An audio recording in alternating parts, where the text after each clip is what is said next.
താൻ മൊറാൾ സംഭവം എന്ന് കേട്ടിട്ടുണ്ടോ? കയ്യൂർ വെടിവെപ്പ് എന്ന് കേട്ടിട്ടുണ്ടോ? ഇതൊക്കെ ഒരുപാട് തവണ കേട്ടിരിക്കുന്നു സാർ. ആ, താനൊക്കെ കേട്ടിട്ടേ ഉള്ളൂ. അതിന്റെ മുന്നണി പോരാളിയായിരുന്നോ ഈ ഞാൻ. അതങ്ങ് പള്ളി പറഞ്ഞാ മതി. ആ പരിസരത്തെങ്ങും ഇദ്ദേഹം ഉണ്ടായിരുന്നില്ല. എമ്പോക്ക് തന്നെ പറയുന്നു. എടോ, താനൊരു വിപ്ലവകാരിയുടെ ഇന്റഗ്രിറ്റിയാണ് ചോദ്യം ചെയ്യുന്നത്. ഇതൊക്കെ ഞാൻ പറയുന്നതല്ല, സാറിന്റെ തന്നെ പാർട്ടിയിലെ വല്യമാൻ പറയുന്നതാ. അനക്കറിയാടോ ആ വല്യമാനെ? പോളിറ്റല്ലേ പോളിറ്റ്. പറ്റിയ അവസരം വരട്ടെ, ഓന്റെ ബ്യൂറോ ഞാൻ വെട്ടി നിർത്തും. അതൊക്കെ ഞങ്ങൾ തമ്മിൽ തീർത്തോളാം.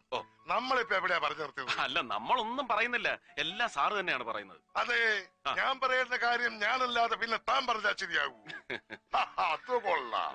താൻ ഇന്നലെ എന്ത് പോക്കരത്തിനാണ് ആ കോടതി കിടന്ന് കാണിച്ചത്? വിപ്ലവം കൊടിമൂത്തുന്ന കാലത്ത് പോലും കോടതി കയറിയാൽ ഞങ്ങളൊക്കെ പരമാവധി 2 മുദ്രാവാക്യം വിളിക്കും, അതും ആരും കേൾക്കാതെ. ഇതാണോ നിരപരാധിനെ പിടിച്ച് അപരാധിയാക്കിയതും പോരാ, യഥാർത്ഥ അപരാധിനെ ഇയാൾ തൂക്കിയെടുത്തോണ്ട് വന്ന് കൂട്ടു നിർത്തിയപ്പോ ജഡ്ജിയുടെ മുമ്പിൽ വെച്ച് തന്നെ അവനിട്ട് വെച്ച് കീറിക്കൊടുക്കുക എന്നൊക്കെ പറഞ്ഞ് ഇവിടെ നോക്കണു. തല പോലെ കാര്യങ്ങൾ പറയുമ്പോ അയൽവക്കത്തെ തെങ്ങുമേലുള്ള തേങ്ങ നിന്റെ മറ്റേ പരിപാടി ഉണ്ടല്ലോ, അതിവിടെ വേണ്ട. അവിടം കൊണ്ട് നിർത്തിയോ? കോടതി മുറ്റത്തോട്ടിറങ്ങി നേരത്തെ അടിയല്ലായിരുന്നു? ഒരുമാതിരി പൂരപ്പറമ്പില് ആന വരണ്ട പോലെ. അവൻ പയ്യൻ, പ്രായക്കുറവ്, അതിന്റെ വിവരക്കേട്. താൻ അവിടെ എന്ത് ചെയ്യായിരുന്നു? എന്റെ പൊന്ന് സാറേ, സീനിയർ നിന്ന് ലാ ആൻഡ് ഓർഡർ ഇട്ട് ഇണ്ടനടിക്കുമ്പോ എനിക്ക് എന്നാ ചെയ്യാൻ പറ്റും സാറേ? പിന്നെ ഞാൻ നോക്കിയും കണ്ട് നിന്നതുകൊണ്ട് ഇങ്ങേരുടെ തടി രക്ഷപ്പെട്ടു. ഓ, ഞാനെന്തെങ്കിലും ചോദ്യം ചെയ്യാൻ വിളിച്ചാൽ എന്തൊരു എളിമ! ഈ കണ്ട ചെയ്തെല്ലാം ചെയ്തു കൂട്ടിയത് ഇയാളാണെന്ന് ഈ മോന്ത കണ്ടാൽ ആരെങ്കിലും പറയൂ? മുഹമ്മദേ, now I am serious. ഇനി എന്തെങ്കിലും മേജർ ആക്ഷൻ എടുക്കണമെങ്കിൽ അതെന്റെ പെർമിഷനോടെ മാത്രം മതി. എങ്കിൽ ഒരു ഇമ്മീഡിയറ്റ് ആക്ഷനുള്ള പെർമിഷൻ അങ്ങ് എനിക്ക് ഇപ്പൊ തരണം. എന്താണ് ഇഷ്യൂ? ചതി. ചതിക്കുത്തരം മുറിപ്പത്തല്. അതിന് പെർമിഷൻ വേണ്ട, ഓൺ ദ സ്പോട്ട് കൊടുത്തോൺ. Thank you sir.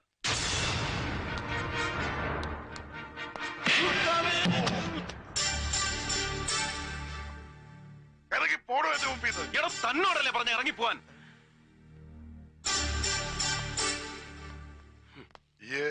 എമ്മയ്ക്ക് സൈക്കോളജിയാ പഠിച്ചേ? അല്ല, എക്കണോമിക്സ്. പിന്നെ എന്റെ മനസ്സിൽ ഇപ്പൊ അനക്ക് എങ്ങനെ മനസ്സിലായി? ഈ ഇപ്പൊ വീക്ക് വിട്ട നസ്രാണി പോത്തനല്ലേ ജോൺ വർഗീസ്, നമ്മുടെ DYMന്റെ പിള്ളേരെ വിട്ടിട്ട് ഓലിട്ട് 2 പിഴക്കണമെന്ന് ഞാനും കുറെ നാളായി വിചാരിക്കണു. ഇനിയിപ്പൊ അത് വേണ്ടല്ലോ. എന്താണ് സാർ കാര്യം? ക്രിസ്തുമസിന് പോലും പള്ളിയിൽ പോകാത്ത തെണ്ടി മലയാള മാസം 1-ാം തീയതി ആകുമ്പോ ഗുരുവായൂർ കിടന്ന് തിരിഞ്ഞു കളിക്കുന്നത് കാണാം. ഭരണം മാറിയൊന്നും അറിഞ്ഞിട്ടില്ല അവൻ. ഇപ്പോഴും മറ്റവന്റെ ആളാ. ഇവിടെ നടക്കുന്നത് അവിടെ ചെന്ന് പറയും, അവിടെ നടക്കുന്നത് ഇവിടെ വന്ന് പറയും. എല്ലാം കൂടെ ചേർത്ത് പോളിറ്റിക്സ് എല്ലാം അങ്ങോട്ട് വ്യൂറും. ഏത്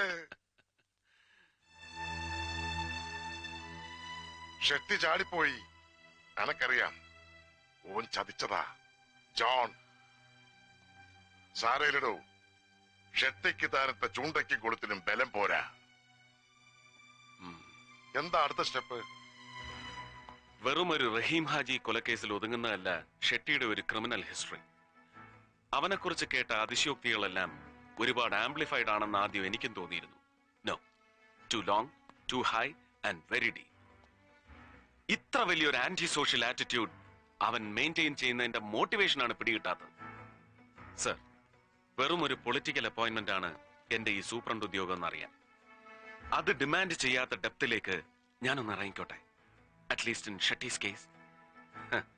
ഇടയ്ക്കൊരു അല്പം നാറ്റം അടിച്ചാലും ഒരു പോലീസ് സൂപ്രണ്ടിന്റെ പരിധിക്ക് പുറത്തു നിന്ന് കളിക്കാനും അങ്ങനെ അനുവദിക്കണം, അത്യാവശ്യ ഘട്ടത്തിൽ.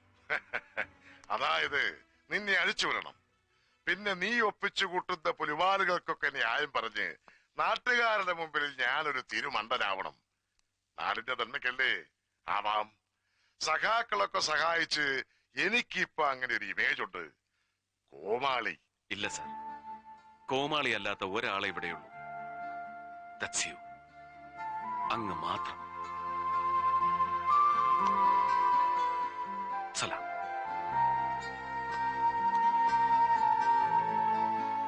സലാം.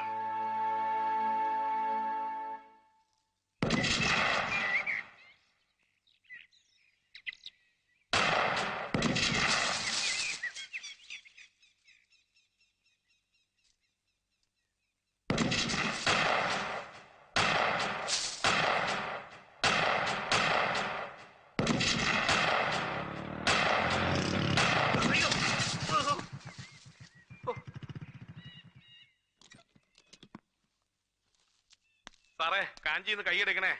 ആകാശത്ത് വെച്ച അവസാനം എന്റെ നെഞ്ചി കൊള്ളും.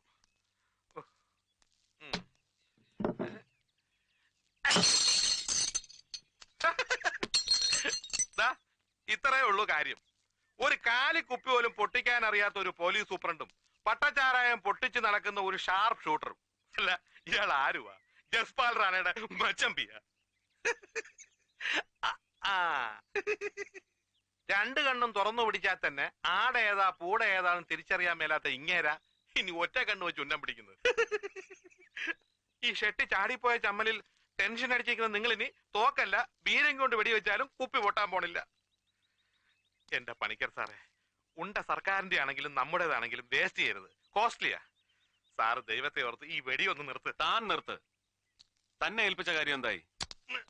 ആ ചക്രവാണിയെയും അയാളുടെ ബാക്ക്ഗ്രൗണ്ട്സിനെ കുറിച്ചുള്ള ഫുൾ ഡീറ്റെയിൽസ് ഈ ഫയലിലുണ്ട്.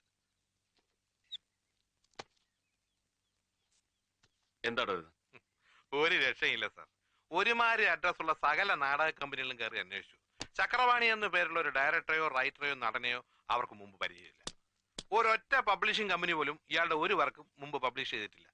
ഈ അക്കാഡമി അവാർഡ് കിട്ടിയ ചക്രവാണിയുടെ ഒരു സാധനം TC ബുക്ക് റിലീസ് ചെയ്തിട്ടുണ്ട്. അതും 500 കാപ്പി. എന്തിനധികം? വിൽപ്പനയല്ലോ ഉദ്ദേശം. പോരല്ലോ ഗുരുമൂർത്തി. അങ്ങനെ 100% അനോണിമസ് ആയ ഒരു പാസ്റ്റ്, അത്തരം ഒരു ഭൂതകാലം ഈ ലോകത്ത് ഒരുത്തനും ഉണ്ടാവില്ല. തന്റെ അന്വേഷണത്തിൽ എവിടെയെങ്കിലും ഒരു മിസ്സിംഗ് ലിങ്ക് ഉണ്ടാവും. ഒന്ന് ചുഴിഞ്ഞ് ചിന്തിച്ചു നോക്കിയേ, എന്തെങ്കിലും വിഴുങ്ങിപ്പോയിട്ടുണ്ടോന്ന്.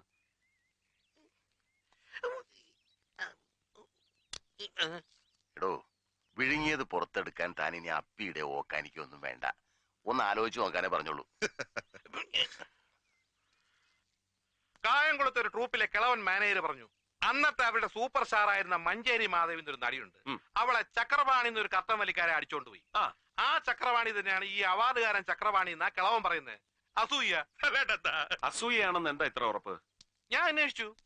മഞ്ചേരി മാധവിന്റെ നടി ഇപ്പോഴും ഉണ്ട്. ചത്തിട്ടില്ല, ജീവിച്ചിരിപ്പുണ്ട്. പക്ഷെ പ്രേമിച്ചതും ഒളിച്ചോടിയതൊന്നും നമ്മുടെ ചക്രവാണിയുടെ കൂടെ അല്ല, ഒരു പാവം വെളിച്ചപ്പാടന്റെ കൂടെ, അയ്യപ്പൻ. താൻ ഈ മാധവിയെ നേരിൽ കണ്ടോ? ഇത്രയും ഡീറ്റെയിൽസ് കിട്ടിയ സ്ഥിതിക്ക് അതിന്റെ ആവശ്യമില്ലല്ലോ. ആവശ്യമുണ്ട്. മാധവിൻ തന്നെയായിരുന്നു പേര്. അത് പണ്ട്. ഇപ്പൊ ഞാൻ മറിയാണ്. ഒരു വെളിച്ചപ്പാടന്റെ ഭാര്യയായിരുന്ന നിങ്ങളുടെ ഈ മതം മാറ്റം നിങ്ങളുടെ ഭർത്താവിന്റെ സമുദായത്തിന് എങ്ങനെ അംഗീകരിക്കാൻ കഴിയും? ഒരുത്തന്റെ അംഗീകാരം എനിക്ക് വേണ്ട സാറേ. ഈ കത്തനാരച്ചന്മാരും കൊള്ളാം, കന്യാസ്ത്രീ മഠവും കൊള്ളാം. ഒരു ദേവീക്ഷേത്രത്തിലെ വെളിച്ചപ്പാട് അസുഖം വന്ന് വീണൂന്ന് കേട്ടപ്പോഴേ അവന്മാര് ചാടി വീണു. അയാളുടെ ഭാര്യയെ തന്നെ തൂക്കിയെടുത്തോണ്ട് പോയി മതവും മാറ്റി പേരും മാറ്റി കഴുത്തിൽ ഒരു കുരിശു ഇട്ടു വന്നു. കണക്ക് നോക്കുമ്പോ പിടികിട്ടിയ കുഞ്ഞാടുകളുടെ ലിസ്റ്റില് ഒരു വെളിച്ചപ്പാടിന്റെ ഭാര്യയെ കണ്ട കാശ് മുടക്കി ഇറ്റലിയിലെ സായിപ്പന്മാർക്ക് സന്തോഷാവൂല്ലേ? ചെമ്പകക്കാവിലെ വെളിച്ചപ്പാട് ഉറഞ്ഞു തുള്ളി തല പൊളിഞ്ഞു ബോധം കെട്ട് വീണുന്ന് സാറന്മാര് വായിച്ചു കാണൂല്ലേ പത്രത്തില്. ദേ തോന്നി അയാളുടെ കുടുംബത്തിന് ഒരു 500 രൂപ അയച്ചു തരാഞ്ഞത് എന്താരും. ഒരുത്തരും ഒന്നും തന്നില്ല. വെളിച്ചപ്പാട് വെളിച്ചപ്പെട്ടില്ലെങ്കിലും സാരമില്ല. അന്തിമയക്കത്തിന് മാധവി ചേച്ചി ഒന്ന് വെളിപ്പെട്ടാൽ നിത്യചെലവിന് മുട്ടുവരില്ലെന്ന് അവിടെയുള്ള ചില വലിയ മുഴുത്തോമാര് വിളിച്ചു പറഞ്ഞു. കെട്ടിയവനെയും കുട്ടികളെയും പോറ്റാൻ ഞാനെന്താ അത് ചെയ്യണമായിരുന്നോ? പള്ളിക്കാര് കരിഞ്ഞില്ലായിരുന്നുവെങ്കിൽ ഞാൻ ചിലപ്പോ അതും ചെയ്തു പോയേനെ. അമ്പലമെങ്കിൽ അമ്പലം, അന്തോനിസ പുണ്യാളനെങ്കിൽ അന്തോനിസ പുണ്യാളൻ, അല്ലാഹുവെങ്കിൽ അല്ലാഹു. അത്താഴത്തിനുള്ള അരി ആരൊപ്പിച്ചു തരുന്നുവോ ഞാൻ അവരുടെ കൂടെയാ. എന്താ സാറേ, അത് പാടില്ലെന്നുണ്ടോ നിങ്ങളുടെ നിയമത്തിൽ? മതി മതി, ആ വിഷയം നമുക്ക് വിടാം.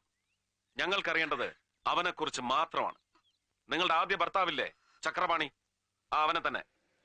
ഇവരോട് പറഞ്ഞതിൽ കൂടുതലായി ഒന്നും എനിക്കറിയില്ല. 10-20 കൊല്ലം മുമ്പ് നടന്നൊരു പഴങ്കഥ, അതൊക്കെ ഞാൻ എന്നേ മറന്നു. ഈ കോൺവെന്റിലെ ചട്ടങ്ങൾ അനുസരിച്ച് ഇതിൽ കൂടുതൽ എന്തെങ്കിലും സംസാരിക്കണമെങ്കിൽ പൗലോസച്ചന്റെ അനുവാദം വേണം.